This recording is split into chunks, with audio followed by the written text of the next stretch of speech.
गौतम बुद्ध ने भिखारी को ऐसा क्या दिया वो एक पल में अमीर हो गया। एक बार एक भिखारी अपने जीवन से परेशान हो चुका था, क्योंकि उसे अपने जीवन को चलाने के लिए भीख मांगना पड़ता था। इस बात को लेकर वह दुखी रहता और दिन भर यही सोचता कि उसके जीवन में बदलाव कैसे आएगा।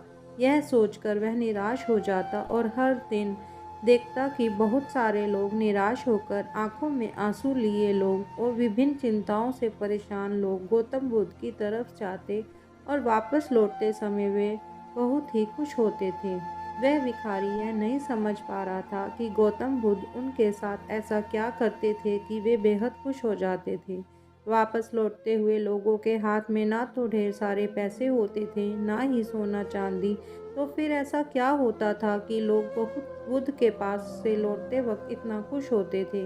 यह सब सोचकर वह भिखारी ने भी निर्णय लिया कि वह भी महात्मा बुद्ध के पास जाएगा और देखेगा कि ऐसा वहाँ क्या हो रहा है कि दुखी लोग उनके पास जाकर खुश हो जाते हैं।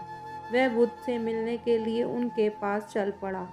जहाँ बुद्ध मौजूद थे वहाँ बहुत लंबी कतार लगी हुई थी। वो भिखारी भी कतार में लग गया। कतार में लगातार वह अपनी बारी का इंतज़ार करने लगा। देखते ही देखते उसकी बारी आई और उसने बुद्ध से कहा, बुद्ध, मैं तो बहुत गरीब हूँ, मेरे पास कुछ भी नहीं है।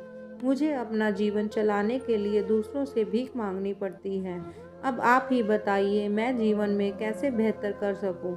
यह सुनकर बुद्ध ने कहा, तुम गरीब नहीं हो, तुम्हें ऐसा लगता है क्योंकि आज तक तुमने किसी के लिए कुछ नहीं किया, ना ही तुमने किसी को दान दिया, ना ही तुमने दूसरों के लिए कुछ किया। यह सब सुनकर भिखारी के मन में एक आशंका जाग उठी। अपनी आशंका को दूर करने के लिए भिखारी ने पूछा, मैं तो एक भिखारी हूँ, मैं लोगों को दान कैसे दे सकता हूँ और कैसे लोगों की सहायता कर सकता हूँ।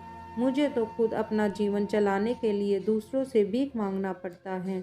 यह सब सुनने के बाद गौतम बुद्ध थोड़ी देर चुप रहे और फिर बोले, तुम्हारे पास हाथ हैं जिससे तुम लोगों की सेवा कर सकते हो और तुम दूसरों की सहायता कर सकते हो। जरूरी नहीं कि दान सिर्फ पैसों से किया जाए। हम तो चाहे तो शिक्षा का भी दान कर सकते हैं, चाहे तो अन्न का भी दान कर सकते हैं। ऊपर वाले ने अगर किसी को पूर्णतः अच्छा शरीर दिया है तो वह गरीब नहीं है, वह बस दिमाग से गरीब है। इस विचार से हटकर दूसरों की सेवा लगाना चाहिए। बुद्ध की यह सब बातें सुन लेने के बाद वह भिखारी बहुत ही ज़्यादा खुश हो गया और उसका मन अब संतुष्ट था।